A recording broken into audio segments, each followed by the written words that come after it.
We are in a series, Why I'm Not. This is a series where I'm presenting why I'm not various things. We've talked about why I'm not an atheist, that I don't think that's an intellectually provable option. I just don't. You go back and watch it if you're interested. I had Melvin Tinker teach for me why he's not a Buddhist. I agree with Melvin, and it's one of the reasons I'm not a Buddhist as well, or multiple reasons that he gave. We've been focusing for the last 4 Sundays, and we've still got 1 or 2 more. This is the most serious issue of all of these, in my opinion, and that is why I'm not an agnostic.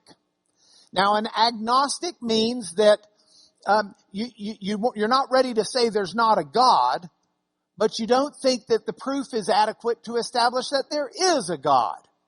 And so when you weigh the evidence between is there a God or is there not a God, an agnostic says, I can't determine. The evidence doesn't lean one way or the other, at least not in a fashion that persuades or convinces me. And so that's what we're here about. Now, while we talk about these things, we're talking about words.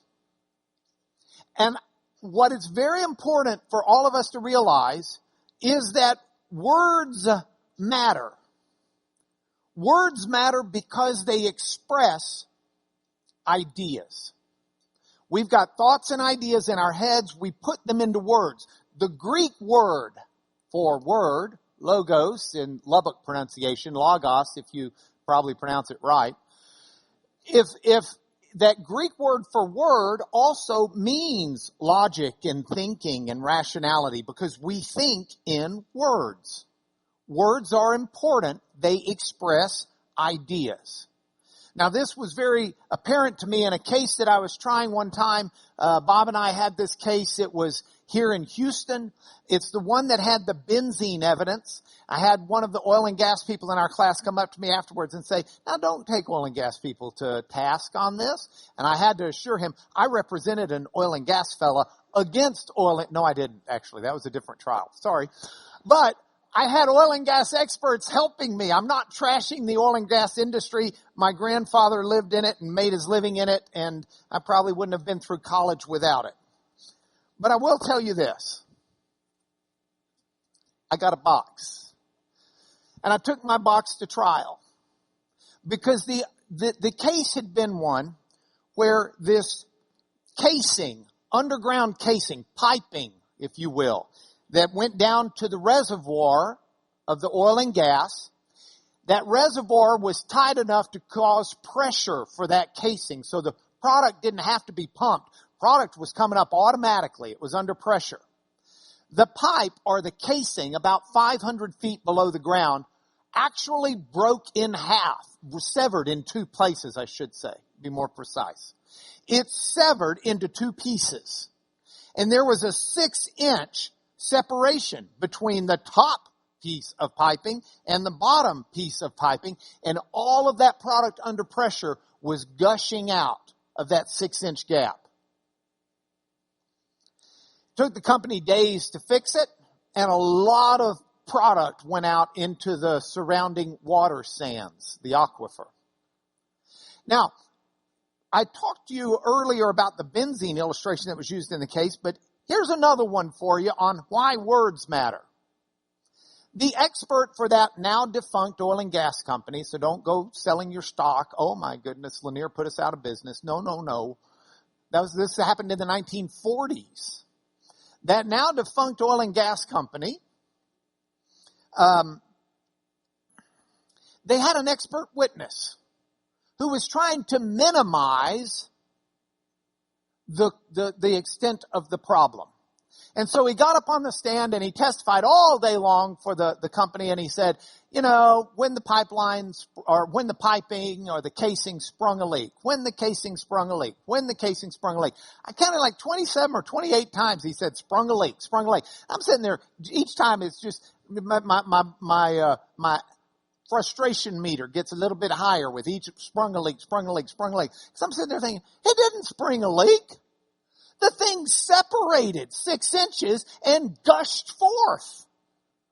So I thought, how am I going to just illustrate to the jury that this fella's playing games with words to minimize what really happened?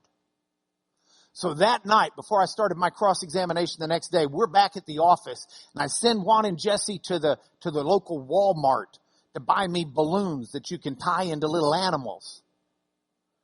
And I played in front of the sink for a good 30 minutes before I finally realized, this is, by the way, very precarious. I've already had one pop this morning. Before I realized I could fill it up and make a water balloon. And so the next morning, the judge called me and he said, Mr. Lanier, would you like to start your cross-examination? I said, yes, I would. And before I opened up my box, I said to the expert, I said, sir, yesterday I counted 27 or 28 times. You talked about the casing springing a leak. He says, that's what happened. I said, no, let's not parse words. It didn't spring a leak. It had a blowout. He said, tomato, tomato. I said, no, leak, blowout. They're different words, not different pronunciations. He said, well, one man's leak's another man's blowout. I said, no, I won't go there with you. I said, let me make a suggestion. And I said, did you ever play with water balloons when you were a kid? And he said, yes. I reached in to my box and I got a water balloon. I said, this is a water balloon. It's even shaped like the casing. And it's under pressure, isn't it? He said, yes. I said, Your Honor, may I use the court's trash can? The judge said, something tells me you better. Now, I don't know if our cameras are going to be able to pick this up, and I don't know if you on the front row want to move back. But I said, I've got a little pin here. I got this piping under pressure, and I want to do something. I want to poke it. Let's see if I get this just right. I want to poke it right here. Oh, look at that. I sprung a leak.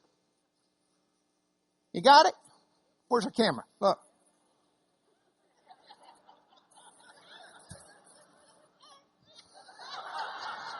I sprung a leak.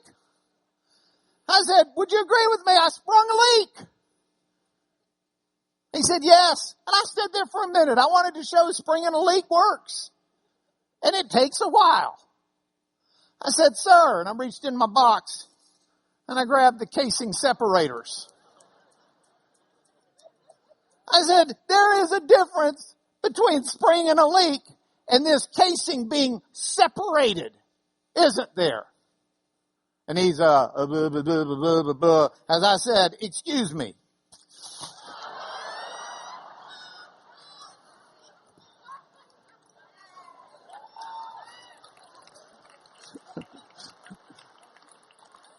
I said, there's a difference, isn't there?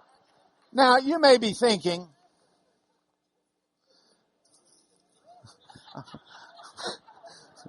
we tried this case, we tried this case about, I don't know, a year or two after the OJ trial where OJ got acquitted because the glove didn't have fitted.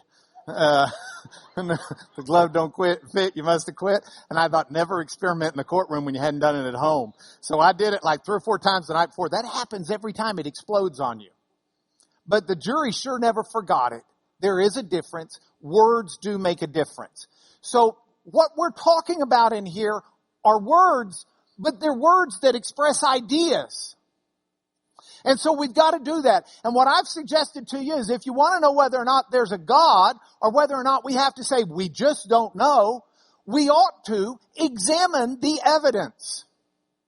Now, we're not going to find scientific evidence for God because God, at least as I understand him in the biblical God, the Judeo-Christian God, God doesn't exist as part of nature. He's not the thunderstorm of Baal.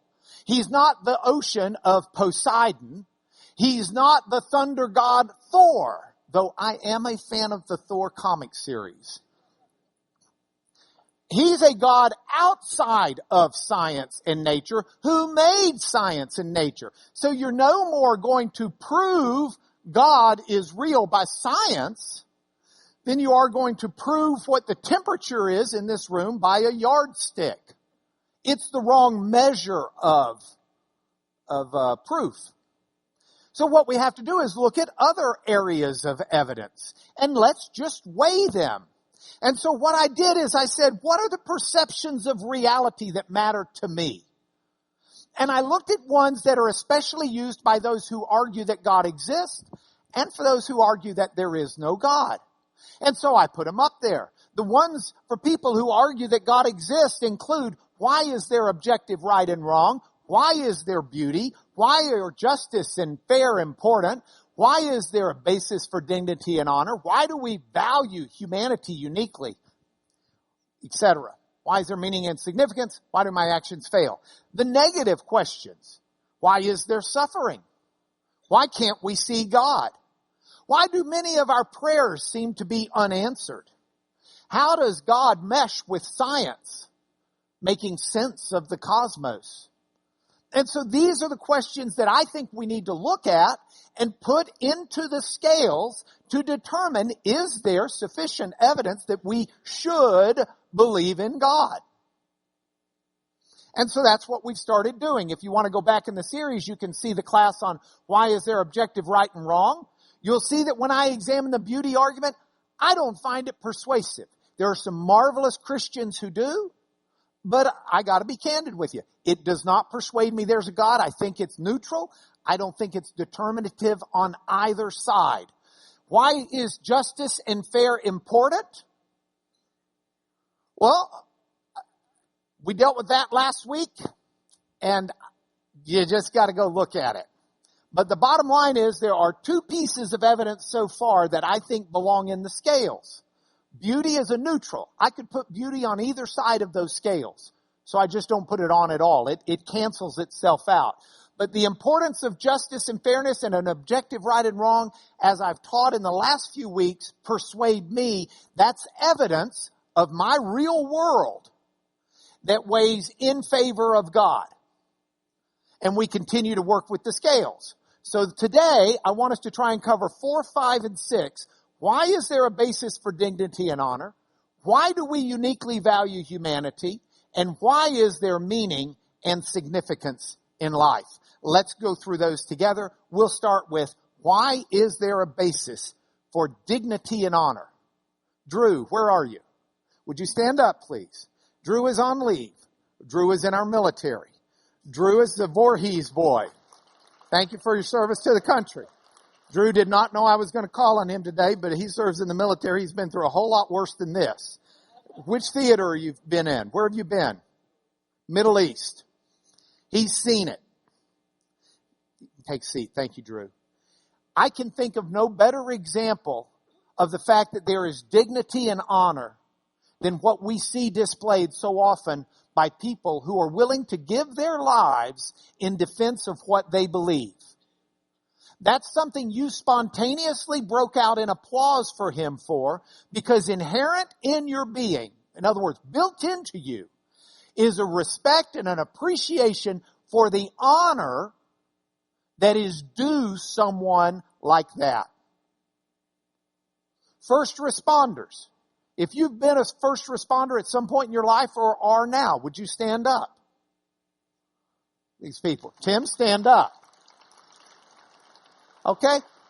Thank you. We rightfully applaud these people because they put service to others as a priority in their life, laying their life on the line at times to do so.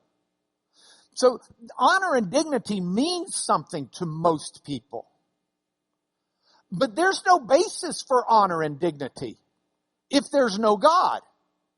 It's an illusion. It's a mind trick. Let me tell you,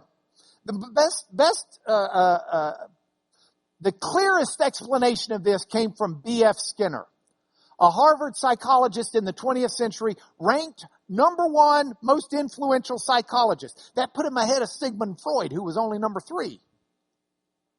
He wrote a book entitled Beyond Freedom and Dignity, which became a New York Times bestseller. Over 1 million copies sold. Here's the cover that says, the 1 million copy bestseller, Beyond Freedom and Dignity. Now, here's what this gentleman said. He said, all we are are sacks of chemicals. Our chemistry was determined by our DNA and by the environment in which we live. So you got DNA. Your mom may be drinking alcohol while you are in her utero. That can affect how you develop. Fetal alcohol syndrome comes from that. Your mom might be drinking caffeine. That crosses the placental barrier, and it makes you a little bit more hopping that afternoon in her belly. So it's what we are is our DNA that's made our chemical sack plus influences from others, outside things. But everything ultimately is just a chemical reaction. That's all this world is if there's no God. We're just residual stardust that has chemical reactions. It's just, if there's no God, we happen to accumulate into a fairly complex sack of chemicals. But all of our reactions in here and in here are just dictated by the laws of chemistry. We just may not be able to know enough to precisely explain the chain. So these were his conclusions. If there's no God, which he believed there was not, he didn't debate the issue. It's just there is no God for him. We are sacks of chemicals. Sorry, that didn't quite read so clean. And there are no choices, and therefore there is no dignity. He said we need to move beyond these words like dignity. There's no dignity in what our military does. Drew doesn't do that because Drew has chosen to do that. Drew has no choice. He's just chemically made as a sack of chemicals, and the environment's reacted off of him in such a way that his sack of chemicals have chemically reacted to go serve in the military. We can call it an honorable thing. We can call it something worthy of respect, but those are fake words that we're using that have no real meaning. Now, if there's no God, I understand that. Let me put it into a little bit more of an illustration for you. Do I have any young volunteers that may come up here and help me? Maybe Mia, maybe Chloe? Would you maybe come up and help me? I think at least Mia's coming, and Chloe, you're going to take some pictures, okay? So you can help from there. All right. We've got some work to do. Come on, Mia. Mr. Mark won't bite you. Okay, Mia, this is a jar. Do you recognize this? Okay. This is vinegar. Let me get my little screen here. We're going to make it up there. See, we got the vinegar here, and we got it up there. This has in it water and acetic acid. You'll learn about this in chemistry and then forget it all the very next day after the test. So we're going to take the vinegar, and we're going to pour it in this jar. Okay?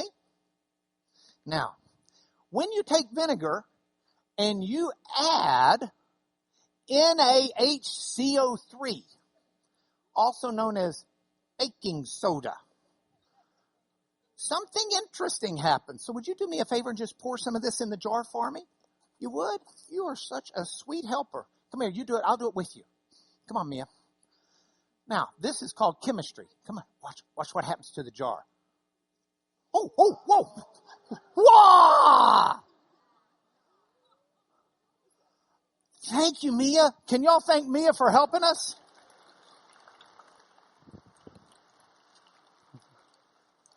Now, that vinegar and that baking soda didn't say, let me think about whether or not I want to form gas and bubble and foam in class. Sure would be fun not to, just kind of prank the class. No decision at all. Straight chemistry. There's an ion transfer that happens, boom, you get gas. And the gas is released and it foams when it's released. Happens every time under at least these, I haven't tried it like sub-zero and things like that, but in these atmospheric conditions, it's going to happen. That's just chemistry. If all we are sacks of chemicals, And there is no more to it than that. God's not made anything in us.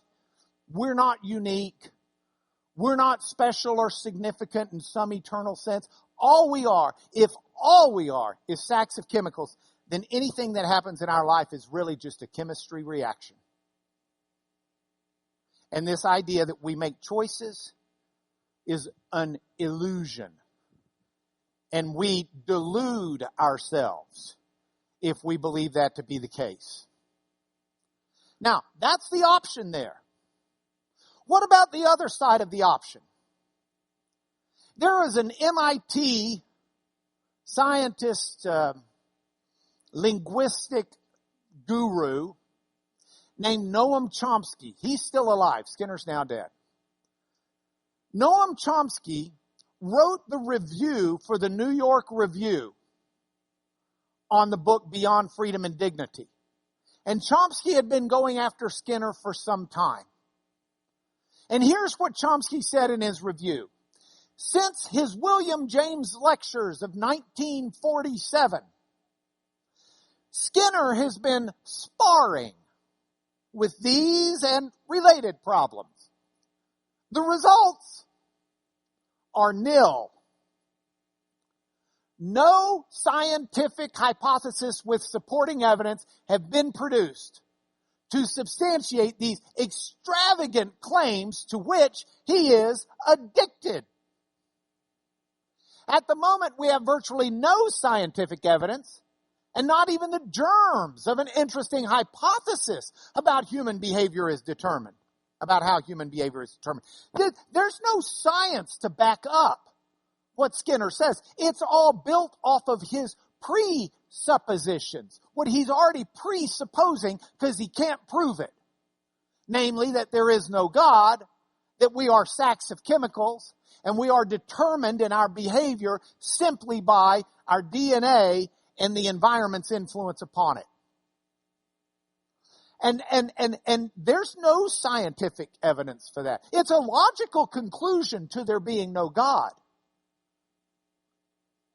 It's just not there's just no proof of it.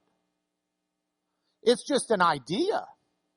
So it's interesting to me that, by the way, I don't know that you can see it from where you are, but right now I've got a book that we're working on the cover for, and anytime you write a book, at least in my experience, the publishing company runs the covers by you. Say, yes, I like that cover. No, I don't like that cover. Make this change. Don't make that change. So I'm just assuming, I don't know, but I'm just assuming, that's a reasonable assumption, that B.F. Skinner approved this cover, which has in the small print up here, if you plan to read only one book this year, this is probably the one you should choose. Here's a book that says you have no choice in what you do, and if I think you ought to choose to read it.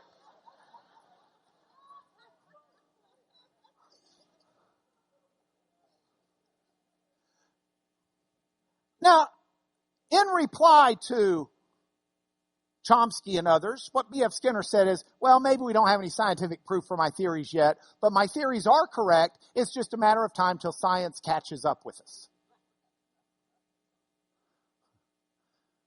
Which I found interesting because our local Rice researcher, scientist lady, Dr. Janet Seifert, stand up, Dr. Janet Seifert, make sure everybody knows you, who works hard with a full team on our internet,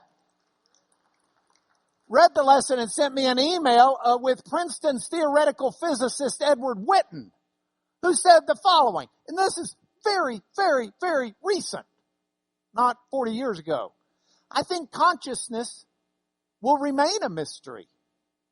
I tend to think that the workings of the conscious brain will be elucidated to a larger extent. Biologists, perhaps physicists, will understand much better how the brain works, but why something we call consciousness goes with these workings, I think that will remain mysterious. I have a much easier time imagining how we understand the Big Bang than I have imagining how we can understand consciousness.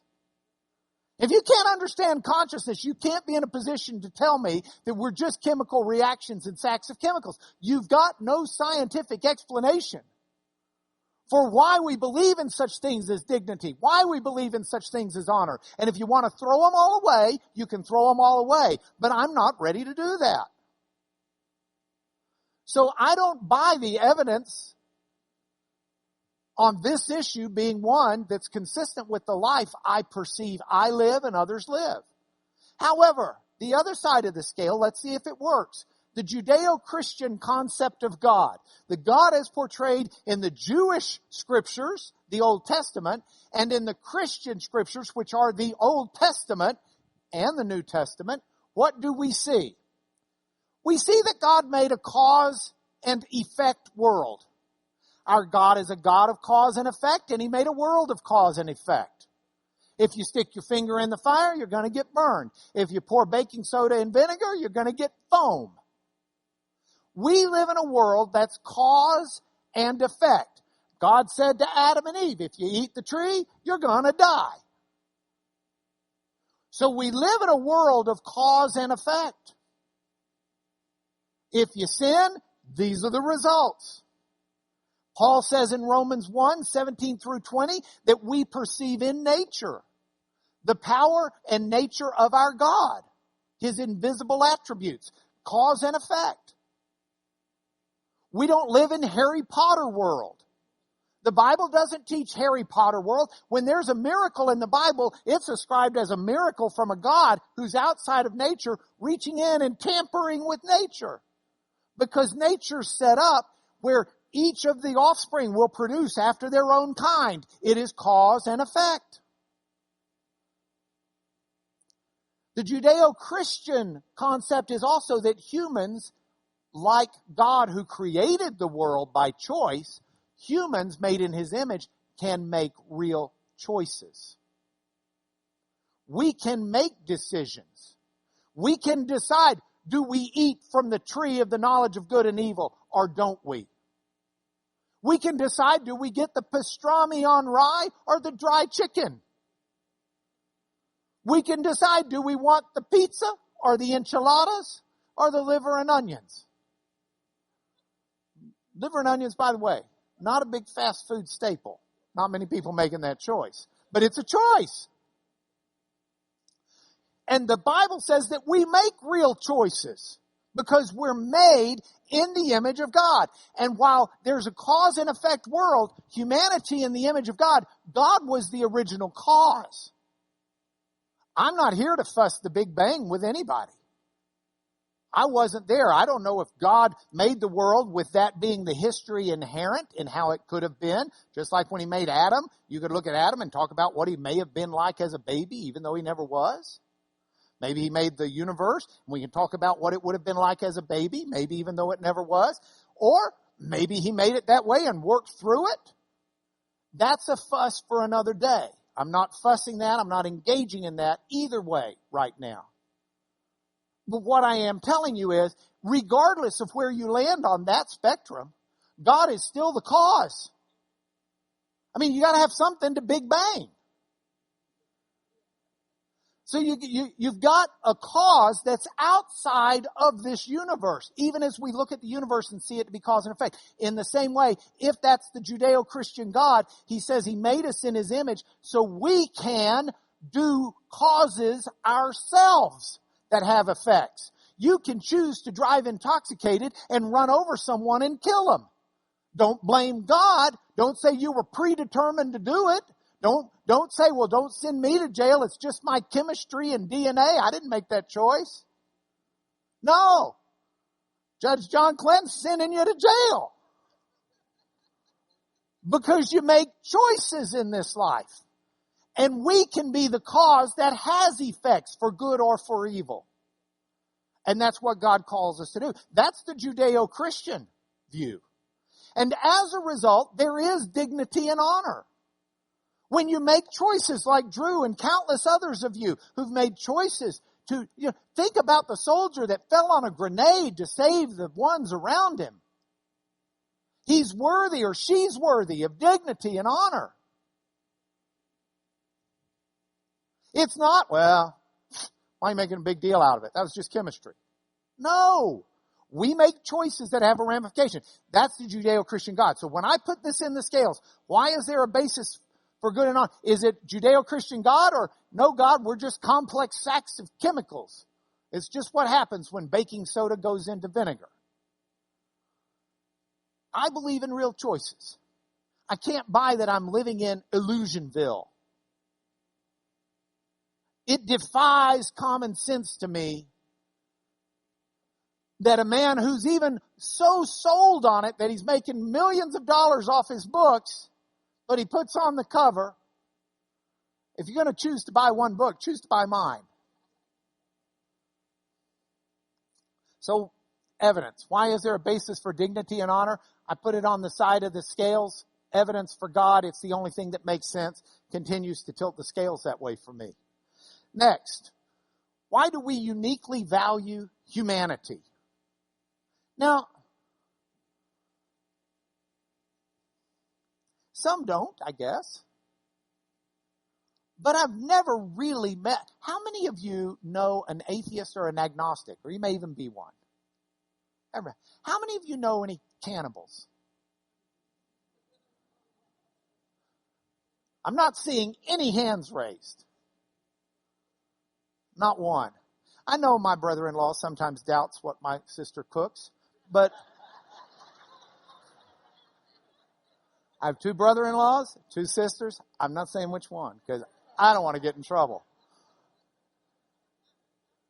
But we got some options here. One option is there's no God. We're just a complex sack of chemicals. The other option is, oh, by the way, Jeffrey Dahmer, mass murderer, ate his victims. He was a cannibal. The fictionalized cannibal, Hannibal Lecter, Silence of the Lambs. I was debating an atheist on BBC, on a BBC station or an English station over in England. And I don't understand their radio, so I'm not sure it was BBC or what it was. But I was debating an atheist, and I was telling him, you know, you give a unique value to humanity, and I can't figure out why you do that. And he says, well, I don't really give a unique value to humanity. I said, oh, so you're a cannibal. He said, well, no. I said, well, why don't you eat grandma? He says, well, I'm not going to eat my grandma. She's got higher consciousness, and so I don't eat animals with higher consciousness. I said, oh. I said, so if grandma is a vegetable, and she's being sustained by life support, and she has no brain activity and no higher consciousness, then you tell the doctors, take her off life support so we can have a barbecue. He said, that's absurd. I said, not with your worldview. With your worldview, it's absurd that you're going to waste all that protein and all those vitamins and minerals. He said, well, I think there's a medical problem with humans eating humans. I said, okay, feed her to the pigs. Then you can have the pork chops. He said, I'm not going to do that. I said, no, of course you're not going to do that. Because hardwired into you is a value that you put uniquely on humanity. The animal world ain't that way. Lots of animals eat animals. Jane Goodall did all of her chimp work. And if you go back, and that chimp work's continued even after Jane Goodall. But one of the fellows, I think he's at Stanford, recently wrote a paper on it. The chimpanzees, while they by and large are vegetarians, they also hunt for food. And they did a study on this. 80% of the food they hunted, monkeys. Chimpanzees are supposed to be the closest thing to a human. They eat monkeys. They're cousins. You know, what is it about us? Where did we get to the point? I mean, how many of us, okay, I know that you're a vegetarian. And I assume there are other vegetarians in here. Our son is like a vegetarian on steroids, though he doesn't get it from meat. He's like a vegan. not even like the byproducts. So there are some, but I got a question. It seems to me anybody who doesn't believe in God, you got a choice. You ought to either be eating humans or you shouldn't be eating any meat at all. Why are you going to let grandma go to waste once she's no longer conscious? We're all going to die. Why are we burying them? Why are we cremating them? Why do you spend $25,000 on a stinking funeral when you ought to be able to sell it for meat and make some money off the dead? Now that's callous and that's offensive to even hear me say. But it's the absurd, logical conclusion of people who don't believe there's a God and we're just a sack of chemicals. Put the chemicals to work, baby. Don't burn them up and cause global warming.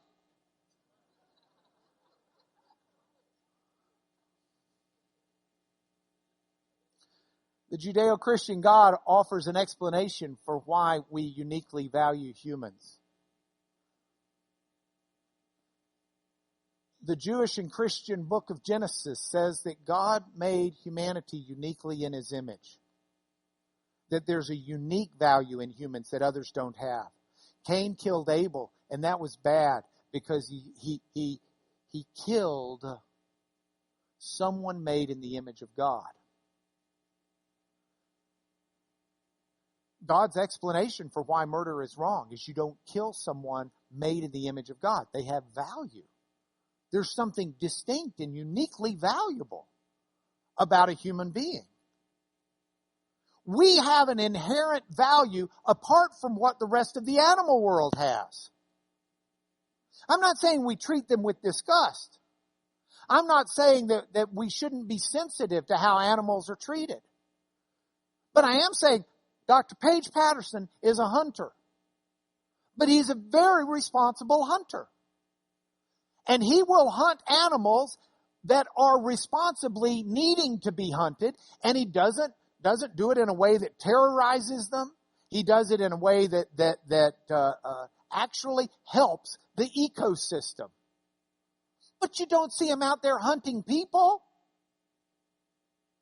He doesn't sit around and say, this world would be a better place without those 5 people over there.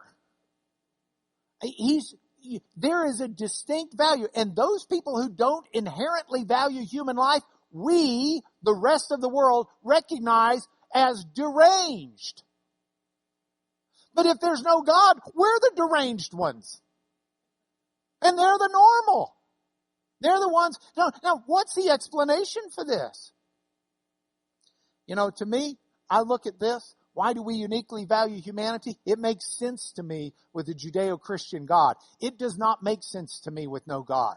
It's just something that's fake and trumped up within us that we're just evidently too stupid to realize is there. So I put it in the scales and I add it, and it's again tilts the scales in favor of the evidence of God. So let's finish up for today. Positive perceptions. Why is there meaning and significance in life? Number 6. Why is there? What's the evidence on this? Now, on the no God side, we could argue that we're just the complex sacks of chemicals, and there really is no meaning, and there really is no significance. The God side is going to say that there is. Well, I got news for you. I've yet to find a thoughtful atheist that doesn't recognize some meaning and some significance in life. Oh, I'm sure there are some nihilists out there, and I just don't read them. But even someone like Richard Dawkins, you can't read his writings without sensing his pride, his sense of accomplishment, his joyful happiness at how he has arrived and figured things out. Well, if they were just sacks of chemicals, he hadn't done anything other than what his sack of chemicals would do when influenced by the environment in which they were.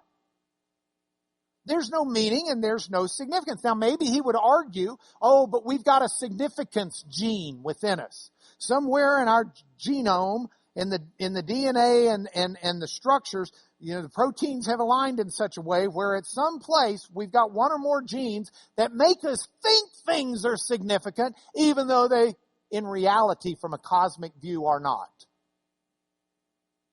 Well, no one's found the significance gene, and I wouldn't even call it a significance gene. I'd call it a fake gene. Because what it's really saying is there's something in our genetic structure that fakes us into thinking we're significant, into thinking there's meaning, into thinking we've accomplished something. Look, I got to tell you, these two little girls down here who graciously agreed to come to be my stunt doubles today, these two little girls down here, like almost every little child, knows from the beginning, hey, Mom, hey, Dad, look at this. Look at me. Look at what I did. We're always questioning. We're always wondering, why is there more to life? Where is the meaning to life? The Christian, Judeo-Christian God answers that question. And the experience of it fits like a hand in a glove. I beat Paul Tomberlin yesterday at racquetball, and that happens so rarely I have to put it out in the media, and this is the only chance I got. I wore this glove. I got to tell you, it fit, man. It fits so good. He doesn't realize it yet, but the glove he had, I put itching powder on the inside, and it really messed up his game. But fits like a hand in a glove. My experience confirms for me that meaning and significance is real. I really do ask questions. I want to know things. I want to know why things are the way they are. I seek love. I seek companionship. I seek affirmation. I seek answers to questions. What the world means and what is significance is a very real thing to me. And here's what the Judeo-Christian God says. As Augustine said to God, you have made us for yourself, and our heart is restless until it finds its rest in you. The Judeo-Christian view of God says God made us in His image to be in a relationship with Him. That God Himself is in relationship with Himself. Father, Son, Holy Spirit. But we're created in His image, and so God puts Adam into this garden, says, go find you a mate among the animals. I don't know if there were Neanderthals there or not. Who, by the way, evidence shows were cannibals. That's another point. But Adam looks at all of the animals, be they close kin or not. And Adam says, not one of these is suitable for me as a mate. Because you can take the most human-looking person in the world. You can take a Neanderthal. If they're not made in the image of God and created as spiritual beings, they're not suitable for a spiritual person. And that lesson is still true today, I might add. But it's another class for another day. But let me just say that God made us to be in a relationship with Him. Sin has separated us from Him. And so the Judeo-Christian view says all of us should be walking around with this sense that there's more to life. That we're meant for more than this. That there's got to be something more. More than just living and dying. More than just getting up and eating and going to work or going to school or taking care of the house or taking care of the yard. There's got to be more to life. Augustine says, yes, God made us for Him. And our heart's restless until we find our rest in Him. I hate long quotes, but I've got one coming. First Acts. Paul told the people in Athens, they weren't Jews, they were pagans. Paul told the pagans, the God who made the world and everything in it, made from one man every nation of mankind, that they should seek God. And perhaps feel their way toward Him and find Him. Paul's talking about the idol to an unknown God that the Athenians had. And he said, there's something within us that's looking for the answer. We're trying to find the meaning and significance in this life. And that's evidence, Paul says, of God. He's got that restless heart in you until you find your rest in Him. Here's the long quote. Got to put it up there, though. It's too good. Blaise Pascal. You might know Pascal's wager. Guy was like a brilliant guy. Also a Christian apologist who wrote the Pensies, or the thoughts about the Christian faith. He says, what is it then that this desire and this inability to proclaim to us, but that there was once in man, once there was a true happiness, of which there now remained to him only the mark, only the empty trace. We fell from God. And we in vain try to fill it up from our surroundings. Oh, we seek from things absent help that we're not going to find in things that we have at hand. But they're all inadequate. Nothing's going to fill up the hole except God. And so you can try all sorts of things. You can try the stars, the heavens, the earth, the elements, plants, cabbages, leeks, animals, insects, calves, serpents, fever, pestilence, war, famine, vices, adultery, incest. You try everything you want. Nothing's going to satisfy you. And the reason I say this fits like a hand in glove for me is because I've known the restlessness, but I've also found the peace. And people who don't believe in the restored relationship that we have with God through Jesus, people who don't believe that don't understand the peace. And so it may not make sense to them, but it certainly does to me. What ought to make sense, at least to them, is why do they have this yearning for meaning and significance in life? It's because there is meaning and significance in life. And I put that in the scales, and again, it tilts the scales more, evidence for God. We've got more to cover next week. Meanwhile, here are your points for home. Jesus said, and you will know the truth, and the truth will set you free. John 8:33. You know what that tells me? It tells me that we are to search for truth. Truth is important. I want truth. I don't want to believe just because, hey, it's a nice thing to do on Sunday morning. The donuts are free. I want to believe the truth.